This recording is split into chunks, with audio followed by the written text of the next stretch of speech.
ছাত্ৰ ছাত্ৰীসকল, আজি মই তোমালোকৰ সপ্তম শ্ৰেণীৰ অংকুৰণ পাঠ্যপুথিৰ পাঠ নং 2ত থকা কালিকা লগা পাট কাপোৰ নামৰ এই পাঠটোৰ ক্ৰিয়াকলাপসমূহক সমাধান কৰি দিম। গতিকে ভিডিঅ'টো শেষলৈকে চাই যাবা আৰু এতিয়ালৈকে যদিহে চেনেলটো ছাবস্ক্ৰাইব কৰি লোৱা নাই কৰি লোৱা, কাৰণ তোমালোকৰ এনেধৰণৰ ভিডিঅ'বোৰ ইয়াতে পাই থাকিবা। ইয়াতে তোমালোকৰ জানো আহা বুলি দিয়া আছিল। এই নতুন নতুন শব্দবোৰৰ বা কঠিন শব্দবোৰৰ অৰ্থবোৰ দিয়া আছিল। তোমালোকে এইবোৰ চাই পেলাই জানি ল'বা।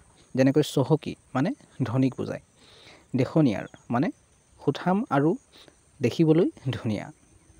তো এইবোৰ তোমালোকে পঢ়ি পেলাই জানি ল'বা। এইবাৰ আহিছোঁ তোমালোকৰ ক্ৰিয়াকলাপৰ মাজলৈ। 1 নম্বৰ ক্ৰিয়াকলাপটো দিয়া আছে, পাঠটো শুদ্ধ উচ্চাৰণ আৰু যতি বিৰাম চিহ্নসমূহৰ প্ৰতি লক্ষ্য ৰাখি কেইবাবাৰো পঢ়া। তোমালোকে পাঠটো শুদ্ধ উচ্চাৰণেৰে পঢ়িব লাগিব আৰু য'ত যতি বিৰাম মানে কি, য'ত দাঢ়ি আছে, কমা আছে, ঊৰ্ধ্বকমা আছে, সেইবোৰত তোমালোকে ৰখি কেনেকৈ পঢ়িব লাগে ঠিক তেনেদৰে পঢ়িব লাগিব। সেইবোৰতো তোমালোকে জানাই চাগে। তো সেইবোৰ লক্ষ্য ৰাখি কেইবাবাৰো পঢ়িব লাগিব, কাৰণ কেইবাবাৰো পঢ়াৰ পাছত তোমালোকৰ এই সাধুটো স্পষ্ট হৈ যাব। আৰু সাধুটো নিজৰ কথাৰে কোৱা, আৰু কেইবাবাৰো পঢ়াৰ পিছত যেতিয়া তোমালোকে ভালকৈ বুজি পাবা, তেতিয়া তোমালোকে সাধুটো নিজৰ কথাৰে ক'বলৈ চেষ্টা কৰিবা। এইবাৰ আহিছোঁ 2 নম্বৰ ক্ৰিয়াকলাপটোলৈ। উত্তৰ দিয়া বুলি দিয়া আছে। ইয়াত ক, খ, গ তেনেকৈ এই প্ৰশ্নবোৰ দিয়া আছে। ইয়াৰ আমি উত্তৰবোৰ দিব লাগে। ক প্ৰশ্নটো দিয়া আছে যে চহকী মানুহজন কোন দেশৰ আছিল? ইয়াৰ উত্তৰ তোমালোকে লিখিবা, চহকী মানুহজন আছিক দেশৰ আছিল।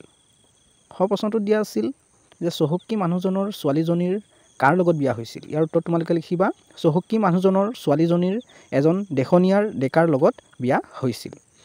গ প্ৰশ্নটোত সুধিছিল যে ছোৱালীজনীক আন আন সম্পত্তিৰ লগতে আৰু কি দিয়া হৈছিল? ইয়াৰ উত্তৰ তোমালোকে লিখিবা যে ছোৱালীজনীক আন আন সম্পত্তিৰ লগতে এখন কালিকা লগা বন কৰা পাট কাপোৰ দিয়া হৈছিল। খ প্ৰশ্নটো দিয়া আছিল যে কালিকা লগা কাপোৰখন দিওঁতে দেউতাকে কি কৈছিল? ইয়াৰ উত্তৰ তোমালোকে লিখিবা যে কালিকা লগা কাপোৰখন দিওঁতে দেউতাকে কৈছিল যে এটা মন্ত্ৰ উচ্চাৰণ নকৰাকৈ কাপোৰখনত কোনোবাই হাত দিলে চকুৰ প্ৰচাৰতে সি চৰাইলৈ ৰূপান্তৰিত হ'ব, মানে চৰাই হৈ যাব, আৰু কাপোৰখন চৰাইৰ পাখি আৰু নেজ হৈ পৰিব। অঙ প্ৰশ্নটোত সুধিছিল যে আছিক সম্প্ৰদায়ত সম্পত্তিৰ উত্তৰাধিকাৰী কোন?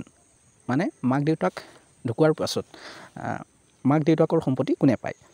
ইয়াৰ উত্তৰ তোমালোকে লিখিবা যে আছিক সম্প্ৰদায়ত ছোৱালী পিতৃ মাতৃৰ সম্পত্তিৰ উত্তৰাধিকাৰী।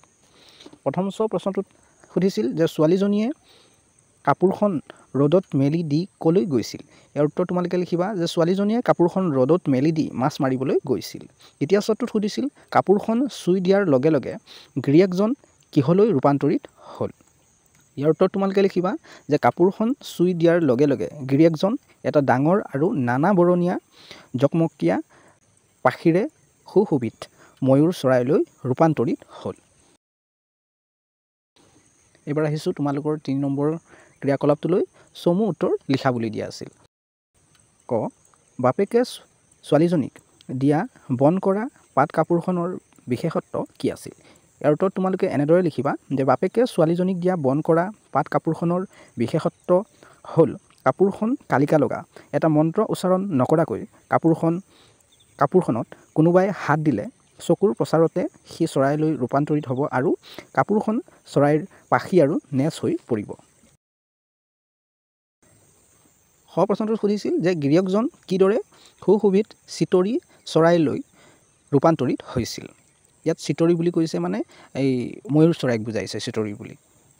ইয়াৰ উত্তৰ তোমালোকে লিখিবা যে কালিকা লগা পাট কাপোৰখন ৰ'দত মেলি দি ছোৱালীজনীয়ে গিৰিয়েকক কোনো কাৰণতে কাপোৰখন নুচুবলৈ কৈ মাছ মাৰিবলৈ গৈছিল। এনেতে ধাৰাসাৰ বৰষুণ অহাত ঘৈণীয়েকক চিঞৰি মতাটো নহাত গিৰিয়েকে কাপোৰখন সামৰি আনিবলৈ গৈ কাপোৰখনত হাত দিলে। ততালিকে তেওঁ এটা ডাঙৰ আৰু নানা বৰণীয়া জকমকীয়া পাখিৰে সুশোভিত চিতৰি অৰ্থাৎ ময়ূৰ চৰাই চিতৰি চৰাইলৈ ৰূপান্তৰিত হৈছিল। গ প্ৰশ্নটো সুধিছিল যে গিৰিয়েকজনে কাপোৰখন চুই দিয়া দেখি ঘৈণীয়েকে কি কৰিলে আৰু শেষত তাইৰ কি হ'ল?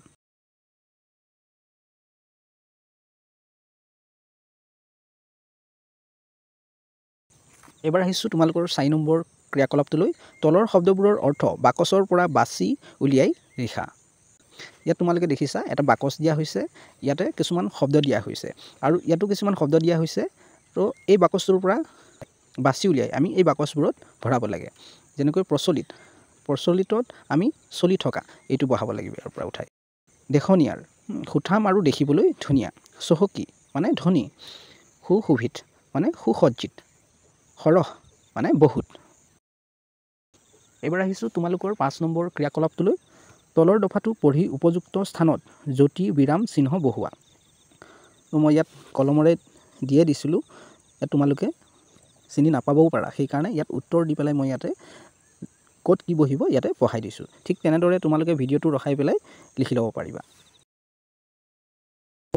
পাঠটো ভালদৰে পঢ়ি দুটাকৈ সমাপিকা আৰু অসমাপিকা ক্ৰিয়াযুক্ত বাক্য বাকচটোত ভৰোৱা।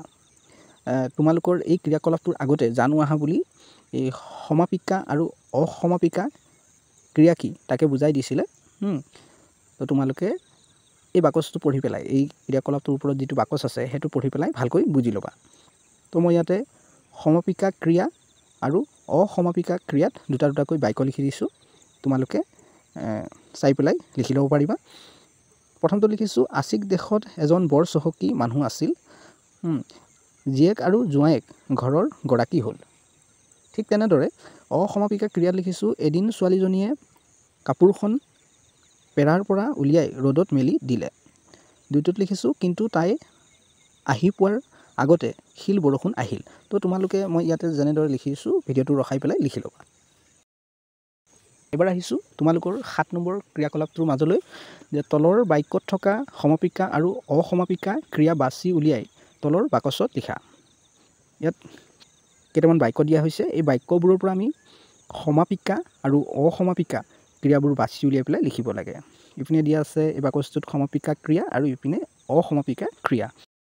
সমাপিকা ক্ৰিয়াত আমি লিখিব পাৰোঁ যাম, নাযাওঁ, বুটলিম, পঢ়ে, চাওঁ তেনেদৰে। আৰু অসমাপিকা ক্ৰিয়াত আমি লিখিব পাৰোঁ উঠি, আহি, শুই তেনেদৰে। তো মৰমৰ ছাত্ৰ ছাত্ৰীসকল, ভিডিঅ'টো ইয়ালৈকে আছিল। তোমালোকৰ অংকুৰণ পাঠ্যপুথিৰ অন্য পাঠবোৰৰ ক্ৰিয়াকলাপসমূহৰ ভিডিঅ'বোৰৰ লিংকবোৰ এই ভিডিঅ'টোৰ তলতে পাই যাবা। ইয়াতে ক্লিক কৰি চাই ল'ব পাৰিবা। আৰু এতিয়ালৈকে যদিহে চেনেলটো ছাবস্ক্ৰাইব কৰি লোৱা নাই, কৰি লোৱা, কাৰণ তোমালোকৰ এনেধৰণৰ ভিডিঅ'বোৰ ইয়াতে পাই থাকিবা। ভিডিঅ'টো ইয়াতে সমাপ্ত কৰিছোঁ। ধন্যবাদ।